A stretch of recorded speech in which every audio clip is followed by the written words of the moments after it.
Are you struggling with getting views in your YouTube videos?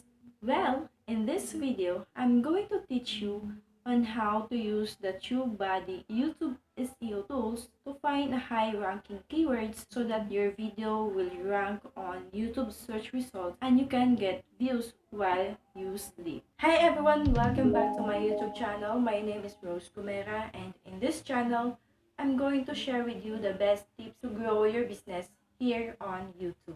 So if this is your first time here, don't forget to hit the subscribe button and turn on the bell notification so that you can receive an update every time I have a new video like this one. So guys, after mo kasi ma-install ang Tubebuddy sa iyong Google Chrome extension, you need to go back to your YouTube channel.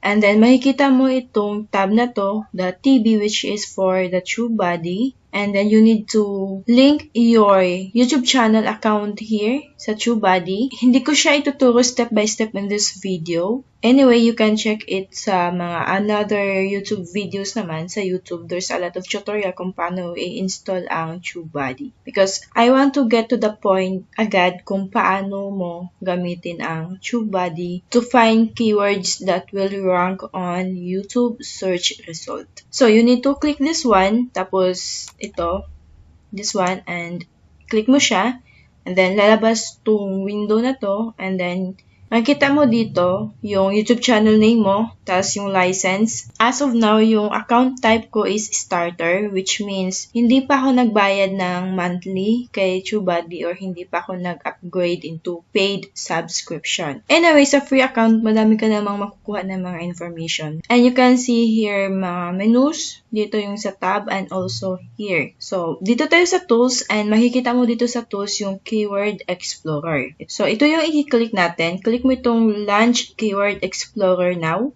And you will see here a Keyword Explorer window. If you are looking for trending, especially sa Philippines, so dito mo makikita. So right now, maghahanap ako ng keyword para sa aking susunod na YouTube video. For example, green screen tutorial. So click natin to. Alright. Dito, makikita mo yung summary, results, trending, historical, and map. Isa-isahin muna natin to. So, overall score, dito makikita kung gaano ka-competitive yung keyword na gagamitin mo when it comes to search volume, computation, and optimization strength. Overall score is meron siyang dalawang category, which is weighted and unweighted. When it comes to weighted, this is how the keyword that you are searching here is valid in the specific channel. For example, your YouTube channel is all about cooking, and then you are searching for a keyword about digital marketing, which is entirely unrelated to your channel. Sa unweighted score naman, it will show you how good the keyword is ranking overall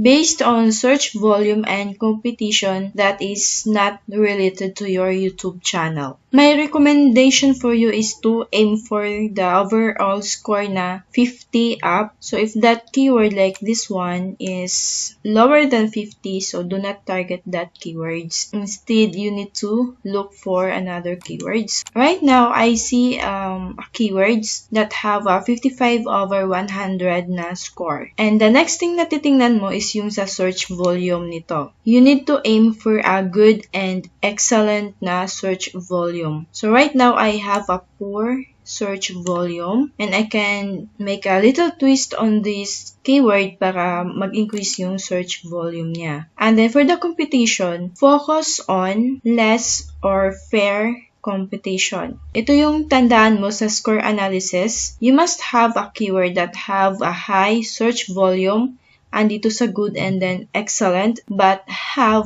less or fair competition. So, dito siya banda. And then, when it comes to optimization strength, dito mo malalaman kung gaano ka-optimized yung mga videos na gumagamit ng ganitong keywords. So, you need to search more. You need to tweak your keywords na natataas yung search volume but maglo-lower down naman yung competition niya. Alright guys, finally, after 1,000 years, nakahanap na din ako ng keywords for my next video. As you can see here, this is a long tail keyword, how to add animated subscribe button using KineMaster. And as you can see here, the overall score is excellent, 84 over 100. And the search volume have a very good search volume, and the competition is nasa good siya. Kahit papano, medyo hindi siya ganun ka-competitive yung keyword na to. And then the optimization strength is excellent. We have now confident that this video na gagawin ko for my next video will have a chance to rank on YouTube search result. Don't forget to copy the common video tags kasi yun din yung ilalagay mo dun sa tags sa video mo. Okay, now let's go to the results dito.